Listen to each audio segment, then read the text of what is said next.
തന്നെ ഈ ഒരു ഡിസിഷന് ഞങ്ങൾ വെൽക്കം ചെയ്യുന്നു. IFFKയുടെ ഒരുപാട് നന്ദിയുണ്ട്. കാര്യം ഞങ്ങൾ പലപ്പോഴും ഫിലിം ഫെസ്റ്റിവൽ നടക്കുമ്പോൾ ആ നടക്കുന്ന വേദിയുടെ പുറകിലൂടെ നോക്കിക്കൊണ്ട് പോയിക്കൊണ്ടിരുന്നവർ മാത്രമായിരുന്നു. ഇന്ന് ഞങ്ങൾക്ക് ആ വേദിയിലൊരു സ്ഥാനം തന്ന് ഞങ്ങളെ അതിൻ്റെ ഒരു ഭാഗമാക്കാനുള്ള ഒരു ഡിസിഷൻ എന്ന് പറയുന്നത് വളരെ സന്തോഷകരമാണ്. പക്ഷേ അതിനു മുമ്പേ തന്നെ നമ്മുടെ തിരുവനന്തപുരത്ത് വെച്ച് നടക്കുന്ന ഫീമെയിൽ ഫിലിം ഫെസ്റ്റിവൽ എന്ന് പറയുന്ന സ്ത്രീപക്ഷ സിനിമകൾ കാണിക്കുന്ന ഫിലിം ഫെസ്റ്റിവലിൽ ഞങ്ങൾക്ക് ഒരു എൻട്രൻസ് തന്നു. ഒരു 2 ദിവസം മുമ്പാണ് അത് നടന്നത്. അതിൽ ഞങ്ങൾക്കൊരു പെർഫോമൻസ് നടത്താൻ പറ്റി. ഞങ്ങളെപ്പറ്റി ഒരു സെമിനാർ സംഘടിപ്പിച്ചു. അപ്പോൾ ആദ്യമേ തന്നെ ഫീമെയിൽ ഫിലിം ഫെസ്റ്റ് ഞങ്ങളെ അംഗീകരിച്ചു. അതിലൂടെ ഇപ്പോൾ IFFK അംഗീകരിച്ചിരിക്കുന്നു. ഒരുപാട് സന്തോഷമുണ്ട്. IFFKയുടെ എല്ലാ ഭാരവാഹികളോടും അങ്ങനൊരു ഡിസിഷൻ എടുക്കാൻ തോന്നിച്ചതിൽ ഒരുപാട് സന്തോഷമുണ്ട്. പ്രത്യേകിച്ച് കമൽ സാറിനോട്. കാരണം സാർ ഭയങ്കര സപ്പോർട്ടീവ്. ഞങ്ങളെല്ലാം ഫസ്റ്റ് ടൈമാണ് ഇതിന് വേണ്ടിയിട്ട് IFFKയിൽ. അപ്പോൾ ശരിക്കും എന്ത് ചെയ്യണം, അതിൻ്റെ പ്രൊസീജിയേഴ്സ് എങ്ങനെയാണ് രജിസ്ട്രേഷൻ ചെയ്യേണ്ടതെന്ന് ഒരു ഐഡിയ ഞങ്ങൾക്കില്ല. അപ്പോൾ ശരിക്കും ഓൺലൈൻ രജിസ്ട്രേഷൻ കംപ്ലീറ്റ് ആയി കഴിഞ്ഞ് പോയ സമയത്താണ് ശരിക്കും ഞങ്ങൾ ഇത് ചെയ്യാൻ വേണ്ടി വരുന്നത്. അപ്പോൾ തന്നെ സാറിൻ്റെ ഇനിഷ്യേഷനിൽ ഇവിടുന്ന് സാർ തന്നെ ഫോമിൽ സാറിൻ്റെ റെക്കമെൻഡേഷനോട് കൂടി ഞങ്ങൾക്ക് തരികയും ഞങ്ങളത് ചെയ്യുകയും ചെയ്തു. അപ്പോൾ സാറിനൊരു ഗ്രേറ്റ് താങ്ക്സ് ഞങ്ങളുടെ ഭാഗത്തുനിന്ന്. കാരണം സാറിൻ്റെ സപ്പോർട്ട് ഞങ്ങൾക്ക് വളരെ വലുതായിരുന്നു. സാറ് മാത്രമല്ല, എസ്പെഷ്യലി ബീന മാമിൻ്റെ സപ്പോർട്ട് വളരെ വലുതായിരുന്നു. രണ്ടുപേരും അവർക്ക് ഭയങ്കര അതെ 3 പേര് നല്ല രീതിയിൽ എഡ്യൂക്കേഷൻ വൈസ് വളരെ പിന്നിൽ നിൽക്കുന്നവരാണ്. അപ്പം ഒരിക്കലും ചിന്തിക്കില്ല ഒരു ഫിലിം ഫെസ്റ്റിവൽ ഞങ്ങൾക്ക് എന്ത് കാര്യം എന്ന് ചിന്തിക്കുന്ന ഒരു കാലഘട്ടം ഉണ്ടായിരുന്നു. കഴിഞ്ഞ വർഷം ഞങ്ങളുടെ ഇഷ്യൂ പ്രതിപാദിക്കുന്ന ഞാൻ അവനല്ല അവളൂ എന്ന് പറയുന്ന കന്നഡ സിനിമ കാണിച്ചിട്ടുണ്ടായിരുന്നു. അതിൻ്റെ സംവിധാനം ഞങ്ങൾ നേരിട്ട് കാണാൻ പോയി. അപ്പോൾ സംവിധാനം ഞങ്ങളോട് ചോദിച്ചു, നിങ്ങളാരും ആ സിനിമ കാണാൻ വരുന്നില്ലേ എന്ന്. അപ്പം ഞങ്ങൾക്ക് പാസ്സില്ലാത്തതുകൊണ്ട് ഞങ്ങൾക്ക് ഭയങ്കര വിഷമമായി. ഞങ്ങൾ ട്രൈ ചെയ്ത് നമുക്ക് കിട്ടിയില്ല.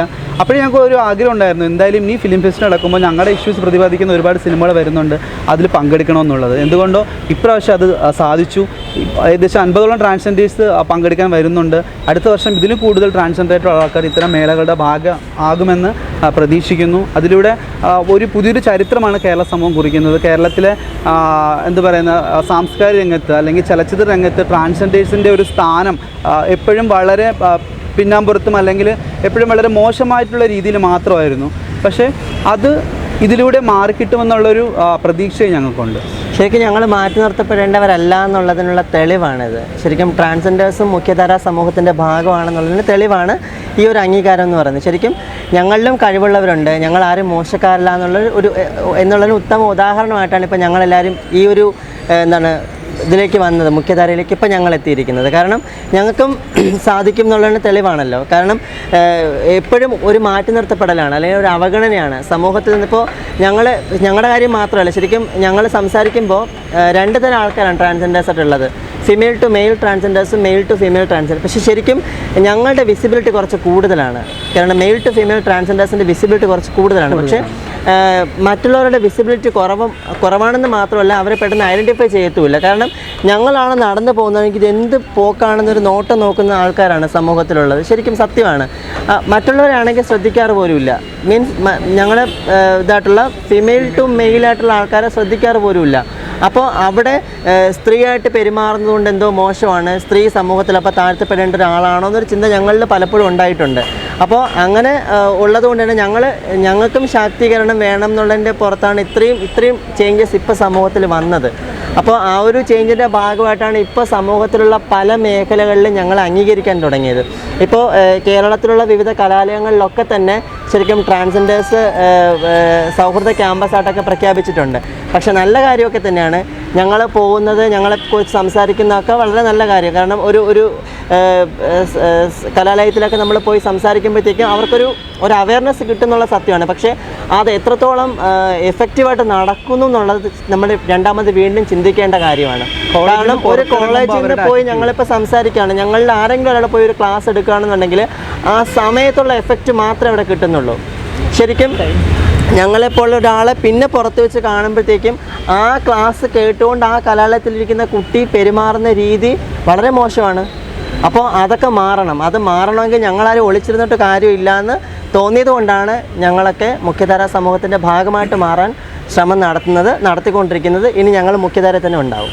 പ്രത്യേകിച്ച് ഞങ്ങൾ അറേഞ്ച്മെൻറ്റ്സിൻ്റെ ആവശ്യങ്ങളൊന്നും പറഞ്ഞിട്ടില്ല. കാരണം ഞാൻ പറഞ്ഞല്ലോ, ഇപ്പോൾ 2 ജെൻഡേഴ്സ് മാത്രമല്ല, മെയിൽ ഫീമെയിൽ, ഞങ്ങളും സ്ത്രീകളാണ്, അല്ലെങ്കിൽ ഞങ്ങൾ സ്ത്രീകളെ പോലെ ജീവിക്കാൻ ആഗ്രഹിക്കുന്നവരാണ്. അപ്പോൾ സ്ത്രീകളുടേതായ ഫെസിലിറ്റീസ് എന്തൊക്കെയാണോ ഉള്ളത് അത് ഞങ്ങൾക്ക് മതി. ശരിക്കും പുരുഷനെ പോലെ ബിഹേവ് ചെയ്യുന്ന സ്ത്രീകളുണ്ടാവും. അതാണ് ഞാൻ പറഞ്ഞ പോലെ ഫീമെയിൽ ടു മെയിൽ ട്രാൻസ്ജെൻഡേഴ്സ്. അവർക്ക് പുരുഷന്മാർക്ക് കൊടുക്കുന്ന അതേ സൗകര്യങ്ങൾ മതി. പ്രത്യേകിച്ച് ട്രാൻസ്ജെൻഡർ ഒരു വിഭാഗമാണെന്നും പറഞ്ഞിട്ട് ഞങ്ങളെ പ്രത്യേകിച്ച് കാറ്റഗറൈസ് മാറ്റി നിർത്തിയിട്ട് നിങ്ങൾക്ക് നിങ്ങൾക്ക് പ്രത്യേകിച്ചൊരു ക്യൂ ആണ്, നിങ്ങൾ ഇന്നത് മാത്രമേ ചെയ്യാവൂ, നിങ്ങൾ ഇങ്ങോട്ട് മാത്രമേ പോകാവൂ എന്ന് ഞങ്ങൾ ആഗ്രഹിക്കുന്നില്ല. കാരണം ഞങ്ങൾ ആഗ്രഹിക്കുന്ന ഇക്വാളിറ്റിയാണ് ഞങ്ങൾക്ക് വേണ്ടത്. തുല്യത മാത്രം മതി. കാരണം നമുക്കും എല്ലാവരെ പോലെ ഇക്വാളിറ്റി മതി. കാരണം സ്ത്രീക്കും പുരുഷനുള്ള തുല്യതയാണ് ഞങ്ങൾക്കും. ഞങ്ങളിലും കുറേ പേര് സ്ത്രീകളാണ്, കുറേ പേര് പുരുഷന്മാരാണ്. ആ കാറ്റഗറിയിൽ നിൽക്കാനാണ് ഞങ്ങൾ ആഗ്രഹിക്കുന്നത്. ശരിക്കും സാറിനോട് സംസാരിച്ചപ്പോൾ ടോയ്ലറ്റിൻ്റെ കാര്യമൊക്കെ പറഞ്ഞു. ഞങ്ങൾ പ്രത്യേകിച്ച് പറയുന്നില്ല, ടോയ്ലറ്റ് ഞങ്ങൾക്ക് വേണമെന്നൊന്നും പറയുന്നില്ല. സ്ത്രീകളുടെ ടോയ്ലറ്റ് ഉപയോഗിക്കാൻ പറ്റുന്ന ആൾക്കാരുണ്ട്. എടുത്തതാണ്, ഞങ്ങളത് വെൽക്കം ചെയ്യുന്നു, വേണ്ടെന്ന് പറയുന്നില്ല. പക്ഷേ എന്നിരുന്നാലും ഈ ഒരു വാദം കൂടെ നമ്മൾ അറിഞ്ഞിരിക്കേണ്ടതാണ്. നമുക്ക് ടാർഗറ്റ് ചെയ്യപ്പെടേണ്ട ആവശ്യമില്ല. ഇന്ന രീതിയിലുള്ള അത് പ്രത്യേകിച്ച് സെറ്റ് ചെയ്തിട്ടുണ്ടെന്ന് പറഞ്ഞിട്ടുണ്ട്. പ്രധാനപ്പെട്ട വേദികളിലൊക്കെ തന്നെ, അതായത് നിശാഗന്ധിയിൽ, ടാഗോറിലൊക്കെ ഈ ട്രാൻസ്ജെൻഡർ ഫ്രണ്ട്ലി ടോയ്ലറ്റ് വെക്കുന്നുണ്ടെന്ന് പറഞ്ഞിട്ടുണ്ട്. സാർ ഇപ്പോൾ പറഞ്ഞിരുന്നു, ഞങ്ങളോട് പറഞ്ഞിരുന്നു. കാരണം ഞങ്ങൾ അത്തരം മൂവികളോട് നമുക്ക് കൂടുതൽ താല്പര്യം അതാണല്ലോ. കാരണം അതുകൊണ്ടാണ് ഞങ്ങളിതിൻ്റെ ഭാഗമാവണമെന്ന് ആഗ്രഹിക്കുന്നത്. വിഷമം വരുന്നത് വെച്ചാൽ ഞങ്ങൾ കാണാൻ ആഗ്രഹിക്കുന്ന ഇതേ സിനിമകളിൽ ഞങ്ങളെ മോശമായിട്ട് ചിത്രീകരിക്കുമ്പോൾ മാത്രമാണ് ഞങ്ങൾക്ക് വിഷമം. ഞങ്ങൾക്ക് പടം കാണാനും സിനിമകളിൽ അഭിനയിക്കാനും സിനിമകളിലെ എല്ലാ കാര്യങ്ങളും അറിയാനൊക്കെ ഒരുപാട് ആഗ്രഹമാണ്. പക്ഷേ അതേ സിനിമ തന്നെ ഞങ്ങളെ മോശമായിട്ട് ചിത്രീകരിക്കുമ്പോഴാണ് ഞങ്ങൾക്ക് വിഷമം ഉണ്ടാകുന്നത്. അത് ഇതിലൂടെ ഒരു വലിയൊരു മാറ്റം ഉണ്ടാവുമെന്ന് ഞങ്ങൾ വിചാരിക്കുന്നു. ഒരുപാട് സംവിധായകരെ കാണാൻ കിട്ടുന്ന ഒരു അവസരം കൂടിയാണ്. അവരോട് വ്യക്തിപരമായിട്ട് റിക്വസ്റ്റ് ചെയ്തുകൊണ്ട് തന്നെ അവരുടെ ചിത്രങ്ങളിലെങ്കിലും ഞങ്ങളെ മോശമായിട്ട് ചിത്രീകരിക്കുന്ന സീനുകൾ ഉണ്ടാകില്ല എന്ന് ഉറപ്പുവരുത്താൻ ഞങ്ങൾ ശ്രമിക്കും. അടൂർ ഗോപാലകൃഷ്ണൻ്റെ പടങ്ങളെല്ലാം ഞങ്ങൾക്ക് ഇഷ്ടമാണ്. അപ്പം കൂടുതലും ആ ഒരു കാറ്റഗറിയിലുള്ള പടങ്ങളായിരിക്കുമല്ലോ ചലച്ചിത്രമേളയിൽ കൂടുതൽ കാണിക്കുന്നത്. സോ അദ്ദേഹത്തിൻ്റെ സിനിമകളെല്ലാം വളരെയധികം ഞങ്ങൾക്ക് ഇഷ്ടമുള്ളതാണ്. അദ്ദേഹത്തിൻ്റെ പടങ്ങളിലൊന്നും ഞങ്ങളങ്ങനെ ഒരു ജെൻഡർ ഡിഫറൻസ് കണ്ടിട്ടില്ല. എല്ലാ ജെൻഡറിനെയും അംഗീകരിച്ചു കൊണ്ടുള്ള സ്ത്രീകൾക്ക് പോലും നല്ല അംഗീകാരമുള്ള സിനിമകളാണ് അദ്ദേഹം കൂടുതൽ ചെയ്തിട്ടുള്ളത്. അദ്ദേഹത്തിൻ്റെ സിനിമകളെല്ലാം ഇഷ്ടമാണ്. പിന്നെ കൂടുതൽ ഞങ്ങൾ മെയിൽ ടു ഫീമെയിൽ ആയതുകൊണ്ട് സ്ത്രീപക്ഷ സിനിമകൾ കാണാനാണ് ഞങ്ങൾക്ക് കൂടുതൽ ഇഷ്ടം. സ്ത്രീകൾക്ക് കൂടുതൽ ഇത് കിട്ടുന്ന, ഞങ്ങൾ സ്ത്രീകളായിട്ട് കാണുന്നത് കൊണ്ടായിരിക്കാം, തിരിച്ച് ഫീമെയിൽ ടു മെയിൽ ട്രാൻസ്ജെൻഡേഴ്സിന് അല്ലാത്ത രീതിയിലായിരിക്കാം. സോ ഞങ്ങൾ കൂടുതൽ അത്തരം സിനിമകൾ കാണാനാണ് താല്പര്യം. പിന്നെ വിദേശ രാജ്യങ്ങളിൽ ഇറങ്ങുന്ന പടങ്ങളും നമുക്കിവിടെ കാണാനുള്ള ഒരു ഇതില്ല. ഇത്തരം ചലച്ചിത്രമേളകൾ മാത്രമേ കാണാൻ പറ്റത്തുള്ളൂ. അപ്പോൾ അവിടെയൊക്കെ ഉണ്ടാകുന്ന ജെൻഡർ ബേസ് ആയിട്ടുണ്ടാകുന്ന ഡിഫറൻസുകൾ, വ്യത്യാസങ്ങൾ, അവിടെ എന്തെല്ലാം മാറ്റങ്ങൾ ഉണ്ടാകുന്നു എന്നൊക്കെ ഇത്തരം ചലച്ചിത്രങ്ങളിലൂടെ നമുക്ക് മാത്രമേ അറിയാൻ പറ്റത്തുള്ളൂ. അപ്പോൾ അതും ഞങ്ങൾ അതിനൊരു വേദിയായിട്ടും കൂടിയാണ് കാണുന്നത്, അതറിയാനുള്ളൊരു വേദിയായിട്ടുകൂടെ.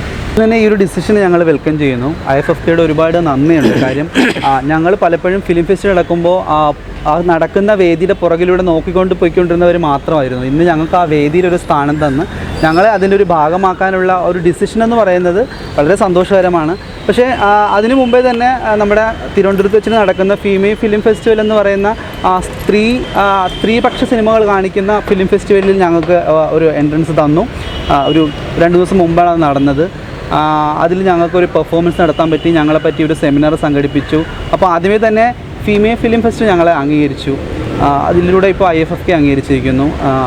ഒരുപാട് സന്തോഷമുണ്ട്. IFFKയുടെ എല്ലാ ഭാരവാഹികളോടും അങ്ങനൊരു ഡിസിഷൻ എടുക്കാൻ തോന്നിച്ചതിൽ ഒരുപാട് സന്തോഷമുണ്ട്. പ്രത്യേകിച്ച് കമൽ സാറിനോട്. കാരണം സാർ ഭയങ്കര സപ്പോർട്ടീവ്. ഞങ്ങളെല്ലാം ഫസ്റ്റ് ടൈമാണ് ഇതിന് വേണ്ടിയിട്ട് IFFKയിൽ. അപ്പോൾ ശരിക്കും എന്ത് ചെയ്യണം, അതിൻ്റെ പ്രൊസീജിയേഴ്സ് എങ്ങനെയാണ് രജിസ്ട്രേഷൻ ചെയ്യേണ്ടതെന്ന് ഒരു ഐഡിയ ഞങ്ങൾക്കില്ല. അപ്പോൾ ശരിക്കും ഓൺലൈൻ രജിസ്ട്രേഷൻ കംപ്ലീറ്റ് ആയി കഴിഞ്ഞ് പോയ സമയത്താണ് ശരിക്കും ഞങ്ങൾ ഇത് ചെയ്യാൻ വേണ്ടി വരുന്നത്. അപ്പോൾ തന്നെ സാറിൻ്റെ ഇനിഷ്യേഷനിൽ ഇവിടുന്ന് സാറ് തന്നെ ഫോമിൽ സാറിൻ്റെ റെക്കമെൻഡേഷനോട് കൂടി ഞങ്ങൾക്ക് തരികയും ഞങ്ങളത് ചെയ്യുകയും ചെയ്തു. അപ്പോൾ സാറിനൊരു ഗ്രേറ്റ് താങ്ക്സ് ഞങ്ങളുടെ ഭാഗത്തുനിന്ന്. കാരണം സാറിൻ്റെ സപ്പോർട്ട് ഞങ്ങൾക്ക് വളരെ വലുതായിരുന്നു. സാറ് മാത്രമല്ല, എസ്പെഷ്യലി ബീന മാമിൻ്റെ സപ്പോർട്ട് വളരെ വലുതായിരുന്നു. രണ്ടുപേരും അവർക്ക് ഭയങ്കര അതെ 3 പേര് നല്ല രീതിയിൽ എഡ്യൂക്കേഷൻ വൈസ് വളരെ പിന്നിൽ നിൽക്കുന്നവരാണ്. അപ്പം ഒരിക്കലും ചിന്തിക്കില്ല ഒരു ഫിലിം ഫെസ്റ്റിവൽ ഞങ്ങൾക്ക് എന്ത് കാര്യം എന്ന് ചിന്തിക്കുന്ന ഒരു കാലഘട്ടം ഉണ്ടായിരുന്നു. കഴിഞ്ഞ വർഷം ഞങ്ങളുടെ ഇഷ്യൂ പ്രതിപാദിക്കുന്ന ഞാൻ അവനല്ല അവളൂ എന്ന് പറയുന്ന കന്നഡ സിനിമ കാണിച്ചിട്ടുണ്ടായിരുന്നു. അതിൻ്റെ സംവിധാനം ഞങ്ങൾ നേരിട്ട് കാണാൻ പോയി. അപ്പോൾ സംവിധാനം ഞങ്ങളോട് ചോദിച്ചു, നിങ്ങളാരും ആ സിനിമ കാണാൻ വരുന്നില്ലേ എന്ന്. അപ്പം ഞങ്ങൾക്ക് പാസ് ഇല്ലാത്തതുകൊണ്ട് ഞങ്ങൾക്ക് ഭയങ്കര വിഷമമായി. ഞങ്ങൾ ട്രൈ ചെയ്ത് നോക്കി കിട്ടിയില്ല. അപ്പോഴേ ഞങ്ങൾക്ക് ഒരു ആഗ്രഹം ഉണ്ടായിരുന്നു, എന്തായാലും ഇനി ഫിലിം ഫെസ്റ്റ് നടക്കുമ്പോൾ ഞങ്ങളുടെ ഇഷ്യൂസ് പ്രതിപാദിക്കുന്ന ഒരുപാട് സിനിമകൾ വരുന്നുണ്ട്, അതിൽ പങ്കെടുക്കണമെന്നുള്ളത്. എന്തുകൊണ്ടോ ഇപ്രാവശ്യം അത് സാധിച്ചു. ഏകദേശം 50ഓളം ട്രാൻസ്ജെൻഡേഴ്സ് പങ്കെടുക്കാൻ വരുന്നുണ്ട്. അടുത്ത വർഷം ഇതിലും കൂടുതൽ ട്രാൻസ്ജെൻഡറായിട്ടുള്ള ആൾക്കാർ ഇത്തരം മേളകളുടെ ഭാഗമാകുമെന്ന് പ്രതീക്ഷിക്കുന്നു. അതിലൂടെ ഒരു പുതിയൊരു ചരിത്രമാണ് കേരള സമൂഹം കുറിക്കുന്നത്. കേരളത്തിലെ എന്താ പറയുന്ന സാംസ്കാരിക രംഗത്ത് അല്ലെങ്കിൽ ചലച്ചിത്ര രംഗത്ത് ട്രാൻസ്ജെൻഡേഴ്സിൻ്റെ ഒരു സ്ഥാനം എപ്പോഴും വളരെ പിന്നാമ്പുറത്തും അല്ലെങ്കിൽ എപ്പോഴും വളരെ മോശമായിട്ടുള്ള രീതിയിൽ മാത്രമായിരുന്നു. പക്ഷേ അത് ഇതിലൂടെ മാറിക്കിട്ടുമെന്നുള്ളൊരു പ്രതീക്ഷയും ഞങ്ങൾക്കുണ്ട്. ശരിക്കും ഞങ്ങൾ മാറ്റി നിർത്തപ്പെടേണ്ടവരല്ല എന്നുള്ളതിനുള്ള തെളിവാണിത്. ശരിക്കും ട്രാൻസ്ജെൻഡേഴ്സും മുഖ്യധാരാ സമൂഹത്തിൻ്റെ ഭാഗമാണെന്നുള്ളതിന് തെളിവാണ് ഈ ഒരു അംഗീകാരം എന്ന് പറയുന്നത്. ശരിക്കും ഞങ്ങളിലും കഴിവുള്ളവരുണ്ട്, ഞങ്ങൾ ആരും മോശക്കാരല്ല എന്നുള്ളൊരു ഉത്തമ ഉദാഹരണമായിട്ടാണ് ഇപ്പോൾ ഞങ്ങളെല്ലാവരും ഈ ഒരു ഇതിലേക്ക് വന്നത്, മുഖ്യധാരയിലേക്ക് ഇപ്പോൾ ഞങ്ങൾ എത്തിയിരിക്കുന്നത്. കാരണം ഞങ്ങൾക്കും സാധിക്കും എന്നുള്ളതിന് തെളിവാണല്ലോ. കാരണം എപ്പോഴും ഒരു മാറ്റി നിർത്തപ്പെടലാണ് അല്ലെങ്കിൽ ഒരു അവഗണനയാണ് സമൂഹത്തിൽ നിന്നിപ്പോൾ ഞങ്ങളുടെ കാര്യം മാത്രമല്ല, ശരിക്കും ഞങ്ങൾ സംസാരിക്കുമ്പോൾ രണ്ട് തരം ആൾക്കാരാണ് ട്രാൻസ്ജെൻഡേഴ്സ് ആയിട്ടുള്ളത്. ഫീമെയിൽ ടു മെയിൽ ട്രാൻസ്ജെൻഡേഴ്സും മെയിൽ ടു ഫീമെയിൽ ട്രാൻസ്ജെൻഡർ. പക്ഷേ ശരിക്കും ഞങ്ങളുടെ വിസിബിലിറ്റി കുറച്ച് കൂടുതലാണ്. കാരണം മെയിൽ ടു ഫീമെയിൽ ട്രാൻസ്ജെൻഡേഴ്സിൻ്റെ വിസിബിലിറ്റി കുറച്ച് കൂടുതലാണ്. പക്ഷേ മറ്റുള്ളവരുടെ വിസിബിലിറ്റി കുറവാണെന്ന് മാത്രമല്ല, അവരെ പെട്ടെന്ന് ഐഡൻറ്റിഫൈ ചെയ്യത്തുമില്ല. കാരണം ഞങ്ങളാണ് നടന്നു പോകുന്നതെങ്കിൽ ഇത് എന്ത് പോക്കാണെന്നൊരു നോട്ടം നോക്കുന്ന ആൾക്കാരാണ് സമൂഹത്തിലുള്ളത്. ശരിക്കും സത്യമാണ്. മറ്റുള്ളവരാണെങ്കിൽ ശ്രദ്ധിക്കാറ് പോലുമില്ല. മീൻസ് ഞങ്ങളെ ഇതായിട്ടുള്ള ഫീമെയിൽ ടു മെയിലായിട്ടുള്ള ആൾക്കാരെ ശ്രദ്ധിക്കാറ് പോലുമില്ല. അപ്പോൾ അവിടെ സ്ത്രീയായിട്ട് പെരുമാറുന്നത് കൊണ്ട് എന്തോ മോശമാണ്, സ്ത്രീ സമൂഹത്തിൽ അപ്പോൾ താഴ്ത്തപ്പെടേണ്ട ഒരാളാണോ എന്നൊരു ചിന്ത ഞങ്ങളിൽ പലപ്പോഴും ഉണ്ടായിട്ടുണ്ട്. അപ്പോൾ അങ്ങനെ ഉള്ളതുകൊണ്ട് തന്നെ ഞങ്ങൾക്കും ശാക്തീകരണം വേണം എന്നുള്ളതിൻ്റെ പുറത്താണ് ഇത്രയും ചേഞ്ചസ് ഇപ്പോൾ സമൂഹത്തിൽ വന്നത്. അപ്പോൾ ആ ഒരു ചേഞ്ചിൻ്റെ ഭാഗമായിട്ടാണ് ഇപ്പോൾ സമൂഹത്തിലുള്ള പല മേഖലകളിലും ഞങ്ങൾ അംഗീകരിക്കാൻ തുടങ്ങിയത്. ഇപ്പോൾ കേരളത്തിലുള്ള വിവിധ കലാലയങ്ങളിലൊക്കെ തന്നെ ശരിക്കും ട്രാൻസ്ജെൻഡേഴ്സ് സൗഹൃദ ക്യാമ്പസായിട്ടൊക്കെ പ്രഖ്യാപിച്ചിട്ടുണ്ട്. പക്ഷെ നല്ല കാര്യമൊക്കെ തന്നെയാണ്. ഞങ്ങൾ പോകുന്നത്, ഞങ്ങളെക്കുറിച്ച് സംസാരിക്കുന്നതൊക്കെ വളരെ നല്ല കാര്യം. കാരണം ഒരു കലാലയത്തിലൊക്കെ നമ്മൾ പോയി സംസാരിക്കുമ്പോഴത്തേക്കും അവർക്കൊരു അവയർനെസ് കിട്ടുന്നുള്ള സത്യമാണ്. പക്ഷേ അത് എത്രത്തോളം എഫക്റ്റീവായിട്ട് നടക്കുന്നു എന്നുള്ളത് നമ്മൾ രണ്ടാമത് വീണ്ടും ചിന്തിക്കേണ്ട കാര്യമാണ്. കാരണം ഒരു കോളേജിൽ നിന്ന് പോയി ഞങ്ങളിപ്പോൾ സംസാരിക്കുകയാണ്, ഞങ്ങളിൽ ആരെങ്കിലും ഒരാളെ പോയി ഒരു ക്ലാസ് എടുക്കുകയാണെന്നുണ്ടെങ്കിൽ ആ സമയത്തുള്ള എഫക്റ്റ് മാത്രമേ ഇവിടെ കിട്ടുന്നുള്ളൂ. ശരിക്കും ഞങ്ങളെപ്പോൾ ഒരാളെ പിന്നെ പുറത്ത് വെച്ച് കാണുമ്പോഴത്തേക്കും ആ ക്ലാസ് കേട്ടുകൊണ്ട് ആ കലാലയത്തിലിരിക്കുന്ന കുട്ടി പെരുമാറുന്ന രീതി വളരെ മോശമാണ്. അപ്പോൾ അതൊക്കെ മാറണം. അത് മാറണമെങ്കിൽ ഞങ്ങളാരും ഒളിച്ചിരുന്നിട്ട് കാര്യമില്ല എന്ന് തോന്നിയത് കൊണ്ടാണ് ഞങ്ങളൊക്കെ മുഖ്യധാരാ സമൂഹത്തിൻ്റെ ഭാഗമായിട്ട് മാറാൻ ശ്രമം നടത്തിക്കൊണ്ടിരിക്കുന്നത്. ഇനി ഞങ്ങൾ മുഖ്യധാര തന്നെ ഉണ്ടാവും. പ്രത്യേകിച്ച് ഞങ്ങൾ അറേഞ്ച്മെൻറ്റ്സിൻ്റെ ആവശ്യങ്ങളൊന്നും പറഞ്ഞിട്ടില്ല. കാരണം ഞാൻ പറഞ്ഞല്ലോ, ഇപ്പോൾ രണ്ട് ജെൻഡേഴ്സ് മാത്രമല്ല, മെയിൽ ഫീമെയിൽ, ഞങ്ങളും സ്ത്രീകളാണ്, അല്ലെങ്കിൽ ഞങ്ങൾ സ്ത്രീകളെ പോലെ ജീവിക്കാൻ ആഗ്രഹിക്കുന്നവരാണ്. അപ്പോൾ സ്ത്രീകളുടേതായ ഫെസിലിറ്റീസ് എന്തൊക്കെയാണോ ഉള്ളത് അത് ഞങ്ങൾക്ക് മതി. ശരിക്കും പുരുഷനെ പോലെ ബിഹേവ് ചെയ്യുന്ന സ്ത്രീകളുണ്ടാവും. അതാണ് ഞാൻ പറഞ്ഞ പോലെ ഫീമെയിൽ ടു മെയിൽ ട്രാൻസ്ജെൻഡേഴ്സ്. അവർക്ക് പുരുഷന്മാർക്ക് കൊടുക്കുന്ന അതേ സൗകര്യങ്ങൾ മതി. പ്രത്യേകിച്ച് ട്രാൻസ്ജെൻഡർ ഒരു വിഭാഗമാണെന്നും പറഞ്ഞിട്ട് ഞങ്ങളെ പ്രത്യേകിച്ച് കാറ്റഗറൈസ് മാറ്റി നിർത്തിയിട്ട് നിങ്ങൾക്ക് പ്രത്യേകിച്ച് ഒരു ക്യൂ ആണ്, നിങ്ങൾ ഇന്നത് മാത്രമേ ചെയ്യാവൂ, നിങ്ങൾ ഇങ്ങോട്ട് മാത്രമേ പോകാവൂ എന്ന് ഞങ്ങൾ ആഗ്രഹിക്കുന്നില്ല. കാരണം ഞങ്ങൾ ആഗ്രഹിക്കുന്ന ഇക്വാളിറ്റിയാണ് ഞങ്ങൾക്കും വേണ്ടത്. തുല്യത മാത്രം മതി. കാരണം നമുക്കും എല്ലാവരെ പോലെ ഇക്വാളിറ്റി മതി. കാരണം സ്ത്രീക്കും പുരുഷനുള്ള തുല്യതയാണ് ഞങ്ങൾക്കും. ഞങ്ങളിലും കുറേ പേര് സ്ത്രീകളാണ്, കുറേ പേര് പുരുഷന്മാരാണ്. ആ കാറ്റഗറിയിൽ നിൽക്കാനാണ് ഞങ്ങൾ ആഗ്രഹിക്കുന്നത്. ശരിക്കും സാറിനോട് സംസാരിച്ചപ്പോൾ ടോയ്ലറ്റിൻ്റെ കാര്യമൊക്കെ പറയും. ഞങ്ങൾ പ്രത്യേകിച്ച് പറയുന്നില്ല, ടോയ്ലറ്റ് ഞങ്ങൾക്ക് വേണമെന്നൊന്നും പറയുന്നില്ല. സ്ത്രീകളുടെ ഉപയോഗിക്കാൻ പറ്റുന്ന ആൾക്കാരുണ്ട്. എടുത്തതാണ്, ഞങ്ങളത് വെൽക്കം ചെയ്യുന്നു, വേണ്ടെന്ന് പറയുന്നില്ല. പക്ഷേ എന്നിരുന്നാലും ഈ ഒരു വാദം കൂടെ നമ്മൾ അറിഞ്ഞിരിക്കേണ്ടതാണ്. നമുക്ക് ടാർഗറ്റ് ചെയ്യപ്പെടേണ്ട ആവശ്യമില്ല. ഇന്ന രീതിയിലുള്ള അത് പ്രത്യേകിച്ച് സെറ്റ് ചെയ്തിട്ടുണ്ടെന്ന് പറഞ്ഞിട്ടുണ്ട്. പ്രധാനപ്പെട്ട വേദികളിലൊക്കെ തന്നെ, അതായത് നിശാഗന്ധിയിൽ, ടാഗോറിലൊക്കെ ഈ ട്രാൻസ്ജെൻഡർ ഫ്രണ്ട്ലി ടോയ്ലറ്റ് വെക്കുന്നുണ്ടെന്ന് പറഞ്ഞിട്ടുണ്ട്. സാർ ഇപ്പോൾ പറഞ്ഞിരുന്നു, ഞങ്ങളോട് പറഞ്ഞിരുന്നു. കാരണം ഞങ്ങൾ അത്തരം മൂവികളോട് നമുക്ക് കൂടുതൽ താല്പര്യം അതാണല്ലോ. കാരണം അതുകൊണ്ടാണ് ഞങ്ങളിതിൻ്റെ ഭാഗമാവണമെന്ന് ആഗ്രഹിക്കുന്നത്. വിഷമം വരുന്നത് വെച്ചാൽ ഞങ്ങൾ കാണാൻ ആഗ്രഹിക്കുന്ന ഇതേ സിനിമകളിൽ ഞങ്ങളെ മോശമായിട്ട് ചിത്രീകരിക്കുമ്പോൾ മാത്രമാണ് ഞങ്ങൾക്ക് വിഷമം. ഞങ്ങൾക്ക് പടം കാണാനും സിനിമകളിൽ അഭിനയിക്കാനും സിനിമകളിലെ എല്ലാ കാര്യങ്ങളും അറിയാനൊക്കെ ഒരുപാട് ആഗ്രഹമുണ്ട്. പക്ഷേ അതേ സിനിമ തന്നെ ഞങ്ങളെ മോശമായിട്ട് ചിത്രീകരിക്കുമ്പോഴാണ് ഞങ്ങൾക്ക് വിഷമം ഉണ്ടാകുന്നത്. അത് ഇതിലൂടെ ഒരു വലിയൊരു മാറ്റം ഉണ്ടാവുമെന്ന് ഞങ്ങൾ വിചാരിക്കുന്നു. ഒരുപാട് സംവിധായകരെ കാണാൻ കിട്ടുന്ന ഒരു അവസരം കൂടിയാണ്. അവരോട് വ്യക്തിപരമായിട്ട് റിക്വസ്റ്റ് ചെയ്തുകൊണ്ട് തന്നെ അവരുടെ ചിത്രങ്ങളിലെങ്കിലും ഞങ്ങളെ മോശമായിട്ട് ചിത്രീകരിക്കുന്ന സീനുകൾ ഉണ്ടാകില്ല എന്ന് ഉറപ്പുവരുത്താൻ ഞങ്ങൾ ശ്രമിക്കും. അടൂർ ഗോപാലകൃഷ്ണൻ്റെ പടങ്ങളെല്ലാം ഞങ്ങൾക്ക് ഇഷ്ടമാണ്. അപ്പം കൂടുതലും ആ ഒരു കാറ്റഗറിയിലുള്ള പടങ്ങളായിരിക്കുമല്ലോ ചലച്ചിത്രമേളയിൽ കൂടുതൽ കാണിക്കുന്നത്. സോ അദ്ദേഹത്തിൻ്റെ സിനിമകളെല്ലാം വളരെയധികം ഞങ്ങൾക്ക് ഇഷ്ടമുള്ളതാണ്. അദ്ദേഹത്തിൻ്റെ പടങ്ങളിലൊന്നും ഞങ്ങൾ അങ്ങനെ ഒരു ജെൻഡർ ഡിഫറൻസ് കണ്ടിട്ടില്ല. എല്ലാ ജെൻഡറിനെയും അംഗീകരിച്ചുകൊണ്ടുള്ള സ്ത്രീകൾക്ക് പോലും നല്ല അംഗീകാരമുള്ള സിനിമകളാണ് അദ്ദേഹം കൂടുതൽ ചെയ്തിട്ടുള്ളത്. അദ്ദേഹത്തിൻ്റെ സിനിമകളെല്ലാം ഇഷ്ടമാണ്. പിന്നെ കൂടുതൽ ഞങ്ങൾ മെയിൽ ടു ഫീമെയിൽ ആയതുകൊണ്ട് സ്ത്രീപക്ഷ സിനിമകൾ കാണാനാണ് ഞങ്ങൾക്ക് കൂടുതൽ ഇഷ്ടം. സ്ത്രീകൾക്ക് കൂടുതൽ ഇത് കിട്ടുന്ന ഞങ്ങൾ സ്ത്രീകളായിട്ട് കാണുന്നത് കൊണ്ടായിരിക്കാം, തിരിച്ച് ഫീമെയിൽ ടു മെയിൽ ട്രാൻസ്ജെൻഡേഴ്സിന് അല്ലാത്ത രീതിയിലായിരിക്കാം.